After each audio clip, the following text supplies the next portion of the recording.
They all have trauma. Every single one of them.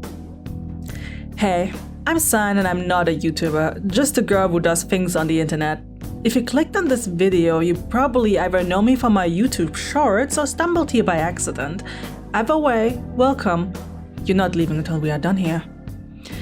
So have you ever drawn a design, posted it once and now it's consumed your entire being? No? Well, that happened to me this year with the creation of Dante and Broo, two characters I created specifically to do some silly YouTube shorts with, without having to pick and choose from all my other OCs. I'm indecisive, so this was the best way for me to play around without feeling overwhelmed. Now imagine my surprise when these little guys suddenly caught the interest of you guys. A lot of you have been asking me for lore tidbits or just general character stuff, or straight up 5 seasons to a series that only exists in my head. So you know what? Sure, let's yap about it to celebrate 2K.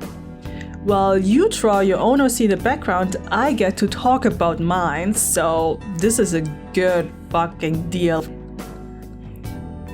Let's start with the basics. Dante and Broo are the main characters of a story called My Loyal Executor, or the S-Class Hitman's Loyal Executor. Not sure about the title just yet, so let me know which sounds better. I've been idly working on it since this year, and I'm still unsure if it should be a web novel, webtoon, or even an audiobook series I'd post on this channel, if I ever get this far, but let me introduce the premise to you. Rotting in a forgotten cell as a traitor, the disgraced son of an underground guildmaster awakens 4 years in the past. The only thing he carries with him is the final will of the hitman who alone stood by him in captivity. Broo Myung lived and died a disappointment. His fate was sealed the moment he awakened as a guide from a young age. His hopes to garner his father's approval were lost, but in spite of that, he chose to fight the odds, brutally, ruthlessly, and with no regard for others. A mindset that ensured certain survival in the harsh, unforgiving environment that ruled Poison Ivy. An underground guild where the strong dominated and espers were valued above all else. When a young man of unknown origins joined the ranks of Poison Ivy, everything shifts for the worse. Dante, a promising esper who suffered a major betrayal in his past and seeks vengeance, climbs the ranks, becoming the next guildmaster in line and gaining Broo's father's approval, who is ready to disown his own blood. Driven mad by envy, Broo decides to get rid of Dante. He fails, is imprisoned, and ultimately dies, only to awaken 4 years in the past, under the condition that he becomes Dante's guide. Now there's more to it and I'd love to yap on about it without getting lost in the sauce, which is why I'll be splitting this video into 4 major chapters and explain the key elements you probably should know as I go on. The chapters are going to be as follows: world building and influences, Broo, Dante, and their shared history.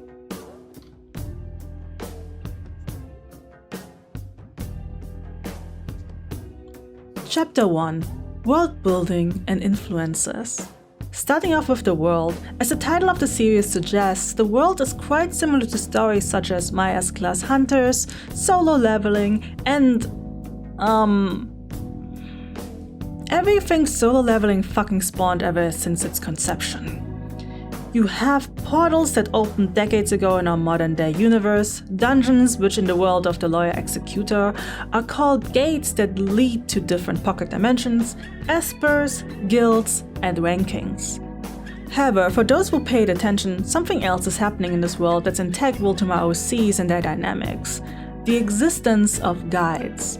Now for anyone who doesn't instantly realize what's going on here the moment I brought the term up, this world also borrows elements from Guideverse, which is a niche subgenre in BL and boys love manhwa and webtoons, but usually defined as speculative fiction where some people are divided into espers and/or guides, both being humans who have developed supernatural powers and abilities to survive a catastrophic event, mostly being the sudden appearance of a portal which brought in the apocalypse.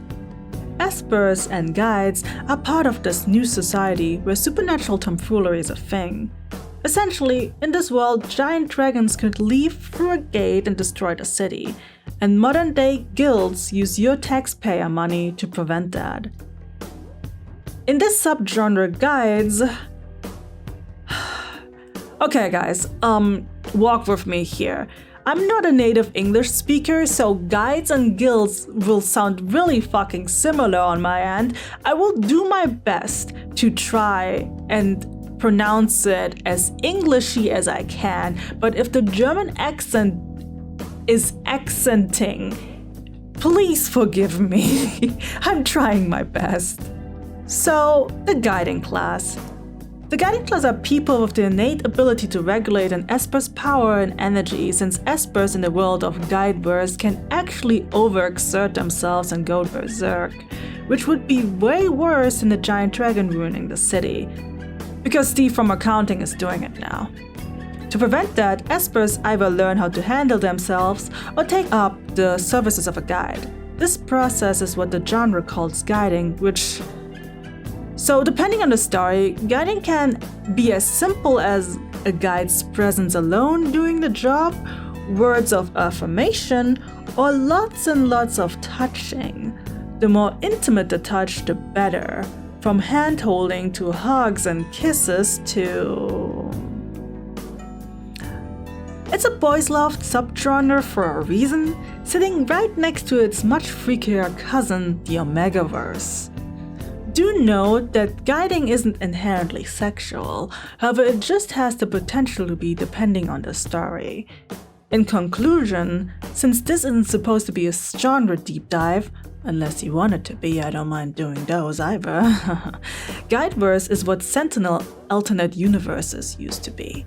And if you don't know what I'm talking about when I say this, well, that's too damn bad.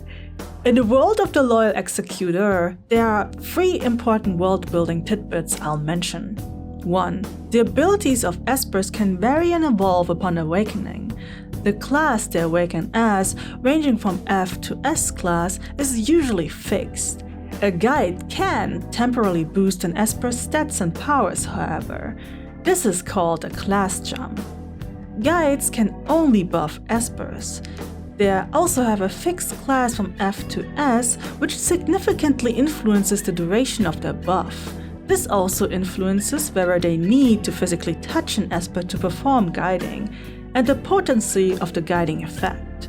Just know that any guide above S class doesn't really require a lot of physical touch to perform effective guiding. Lastly, and most importantly, guides are so rare most guilds who can afford to recruit them aim for A or S class guides, which works perfectly since higher class guides prefer to join more prestigious guilds.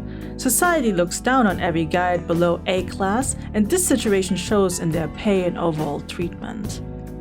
Essentially, guides that aren't super powerful are underappreciated supporters in a world that only appreciates DPSs, tanks, and healers of very high ranks.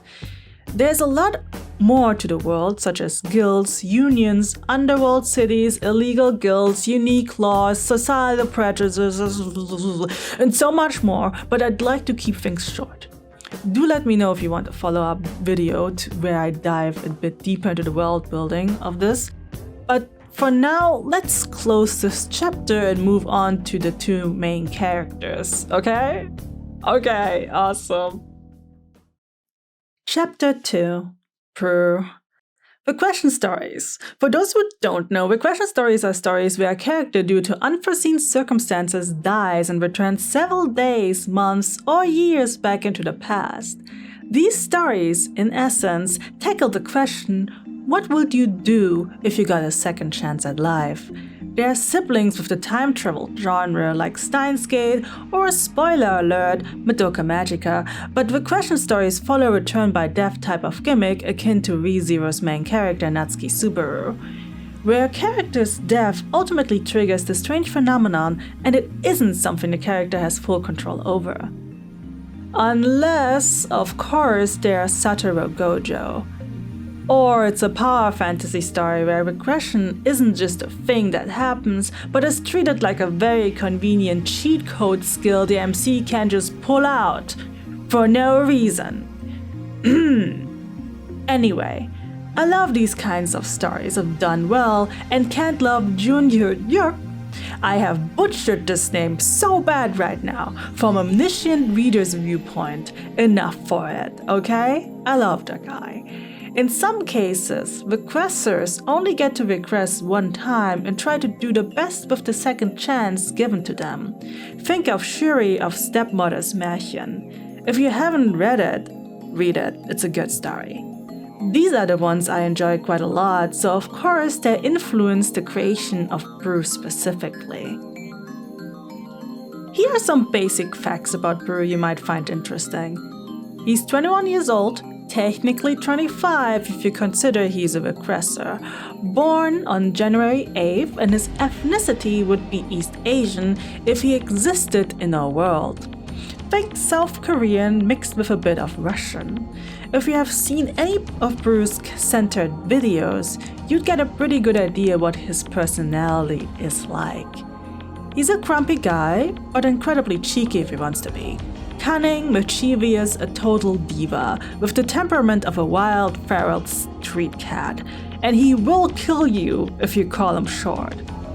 That is why he's my short king.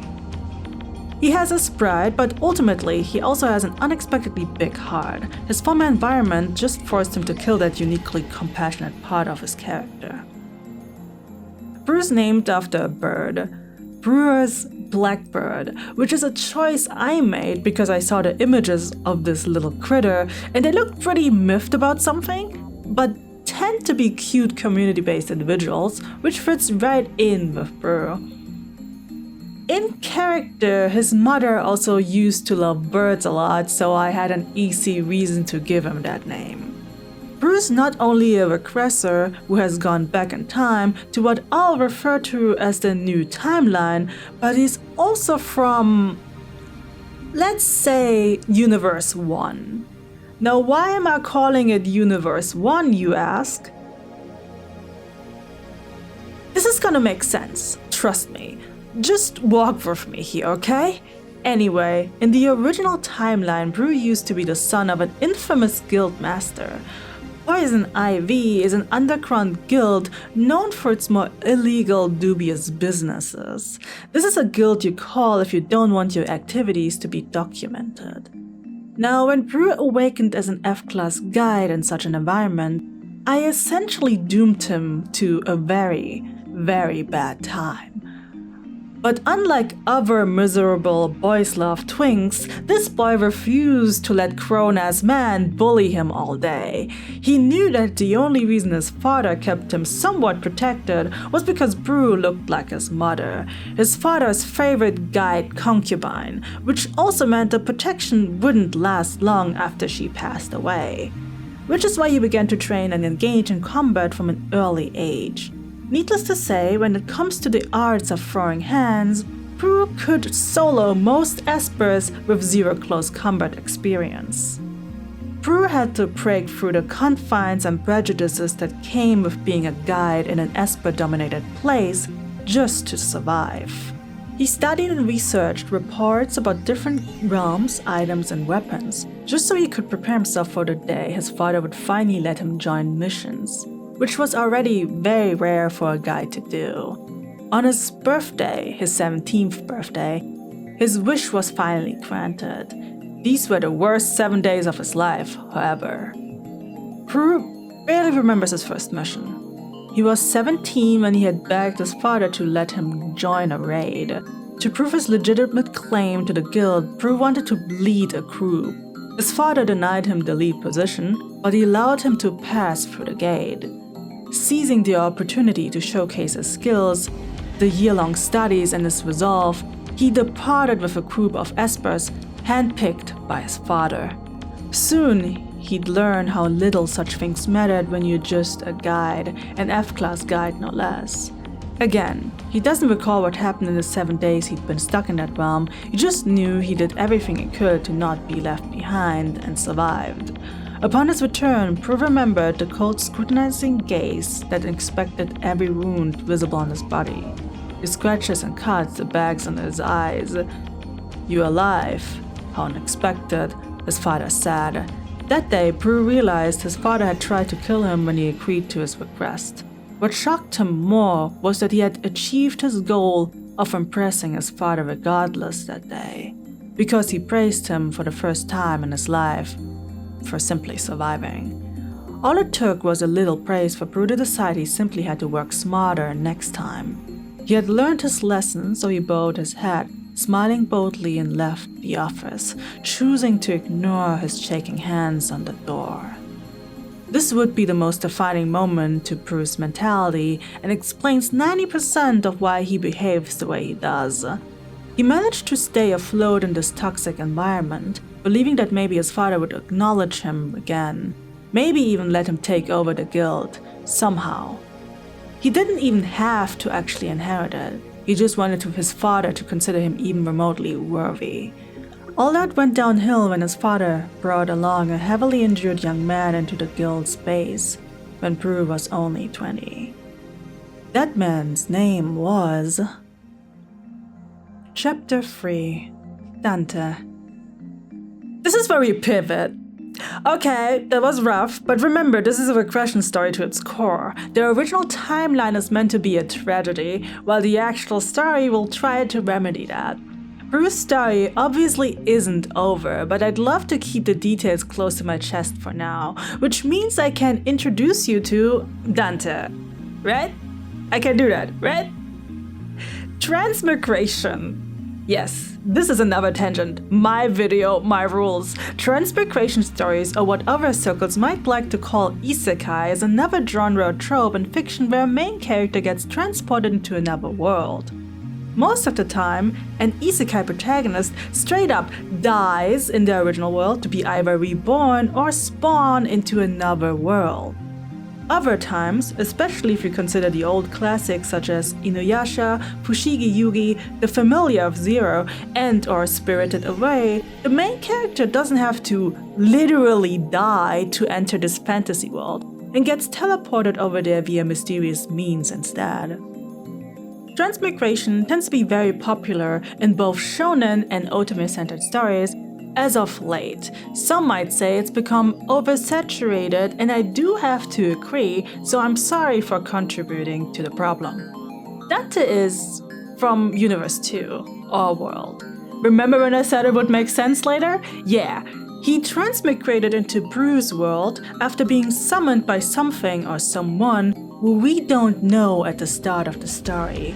Now, Dante happens to be a bit of a media enjoyer, so he instantly assumes this is the work of a system. Before I go into that, let me tell you a bit about Daehyuk Seo, which is Dante's real name.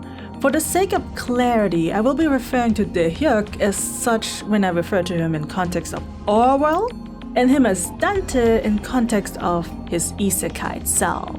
In our world, Daehyuk used to be a college student. He went through his mandatory military service and then continued to study with the goal of majoring in the literary arts to become an author. This to say, he's already won awards in junior writing competition and was going to sign a contract with a major publisher. He's also an avid AO3 reader, which explains 80% of his behavior when he isn't traumatized to hell and back.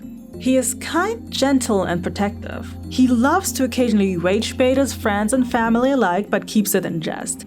He's a social butterfly, charming, and pretty quick-witted if he needs to be. Daehyuk has a loving family and is the oldest son with 2 younger sisters and 1 baby brother plus a pet dog. A German Shepherd mix, by the way. He wanted to become an author to honor a promise he made with a boy he befriended during his childhood years. A young boy who had dreamed of becoming an author, but due to his illness, his life was cut short. They used to write stories together whenever Daehyuk visited. I think I don't mind revealing that this boy resembles Prue of Universe 1 a little. Alas, to honor his wish, Daehyuk submitted one of their stories into a competition, which he won, a win he dedicated to his short-lived friend. All this is to say, Daehyuk had a life here, an established career path, goals, friends, family, and identity, and something dragged him away from all that, as he suddenly wakes up in a different world. Dante awakens in one of the many realms harbored by the gates in Universe 1. It's not just any realm, it's a high-security dungeon only S-class guilds can enter. Now he doesn't know this. Universe 1 is, after all, not from a novel or a game. Dante also doesn't have me, who just gave you a little world building regarding Universe 1 in a YouTube video. So monsters quickly attack Dante, and he instantly hopes he's been trapped in a world that runs on manhwa logic as he tries to summon a system. That fails, however. To make this brief, a guild saves Dante whose name I haven't figured out yet, which is why I'll call them the Eclipse Guild.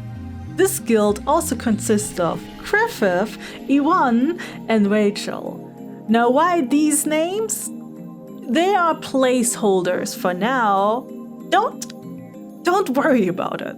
The group decides to escort Dante back to the city once they finish their raid. During their travel, Dante befriends the group, who begins to tell him a bit about this world and its rules. While he believes they trust him, just know that Dante's existence here is utterly suspicious to the group. For various reasons, Dante shouldn't have been able to accidentally stumble in here, and even if he did, there's no way he managed to traverse this far into the realm without major injuries and/or death. He doesn't appear to be a guide nor an esper, which makes his existence even weirder. He can't seem to answer basic questions that are considered common knowledge, and seems like a total fish out of water when presented with basic facts. To them, Dante has to be a resident of the realms. These are entities, creatures, monsters that live behind the gates. Thus, they are keeping an eye on him, mostly in the hopes that he turns out more useful than he actually is.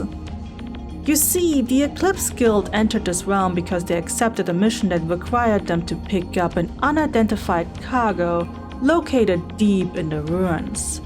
They had separated with their fourth member due to unforeseen circumstances on their way there. That's how they came across Dante. Alas, to skip ahead, the same circumstance forces them to abandon Dante to his own device, as all three decide to drop him like a sack of potatoes. Dante is punished for something he has zero control over and ends up torn to pieces by monsters. As he screams and fights for his life, trapped and surrounded, he receives a gnarly injury around his throat, the injury you see in his design. In his last moment, Dante sees a golden butterfly and a message that's been glitching this whole time. It merely says, "I'm sorry. Blank." Dante awakens his abilities and kills the beasts around him, but his injuries are too grave and he falls to the ground. He had awakened as an S-class Esper. It's there where Dante loses consciousness. Dante is a transmigrator who wants to return home but believes his connection with the system was cut off. Thus he ends up trapped in this new world, utterly traumatized and confused. In his most vulnerable state, he's found by Bruce's father, who gives him a new goal in order for him to stay alive: revenge. In exchange for having saved Dante, he has to become Poison Ivy's henchman. Dante only accepts begrudgingly, not wanting to die. He's 24 when he meets Prue for the first time at Poison Ivy's base. Chapter 4: Their Shared History. Okay, that escalated. Yeah, so there's a lot happening in the original timeline, and believe me when I say it only goes downhill from there. I mean, Prue quite literally dies before the start of the story, and I haven't even explained yet how he got that other eye in the new timeline. In fact, I can't explain the other eye without going into some major spoilers if I ever get there. Just know that Prue doesn't originally have two colored eyes. The next 5 years they spent together in Poison Ivy dooms them by mere circumstance. The environment they inhabit pushes them into becoming horrible, complex people. Bruce's jealousy leading him to betray Poison Ivy, spending years scheming Dante's demise only to fail and rot in prison where he ends up forgotten, while Dante is stuck in a world where he doesn't belong, manipulated into becoming Poison Ivy's puppet, living a life stained with blood, betrayal, and heartbreak, homesick and drifting through life.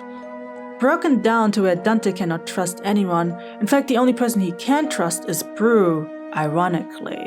The prisoner, The man who had spent years trying to kill him, and he's only able to trust him because Broo is physically and mentally unable to harm Dante in any way in his confinement. He essentially used Broo as a diary. He tells him about his missions, secrets, and even that he's a transmigrator from another world.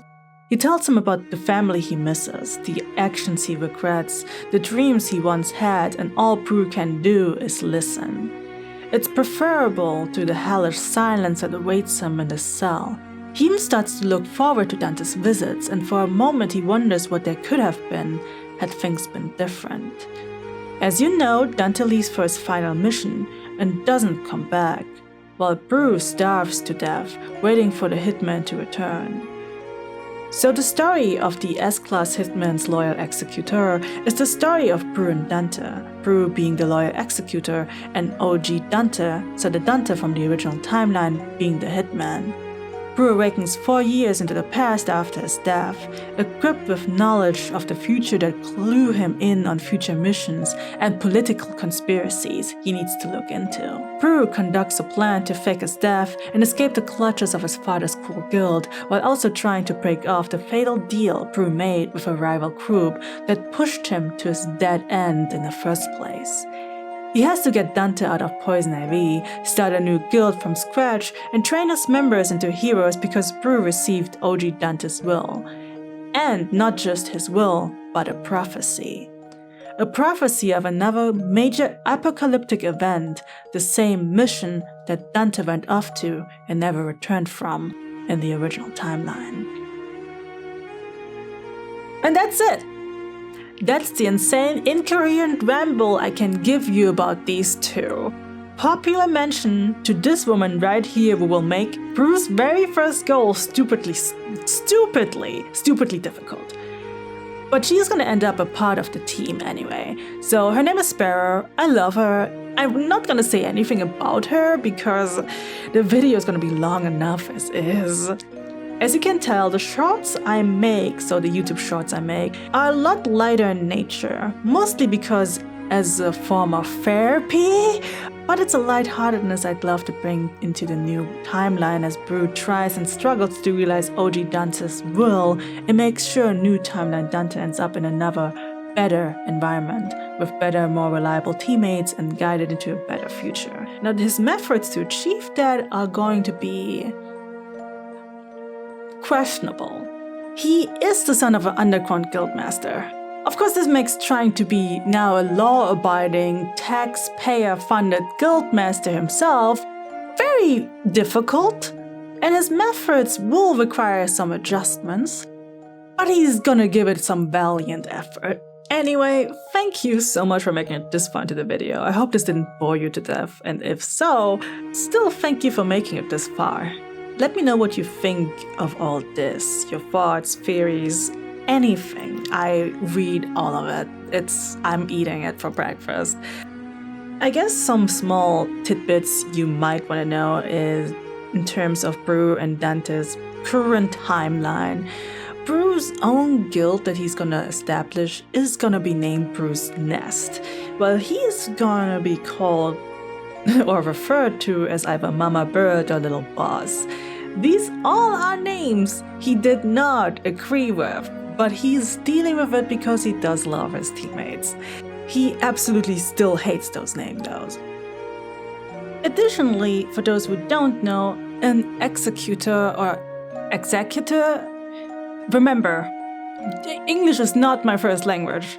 So an executor or executor is a person or institution appointed by a testator to carry out the terms of a will.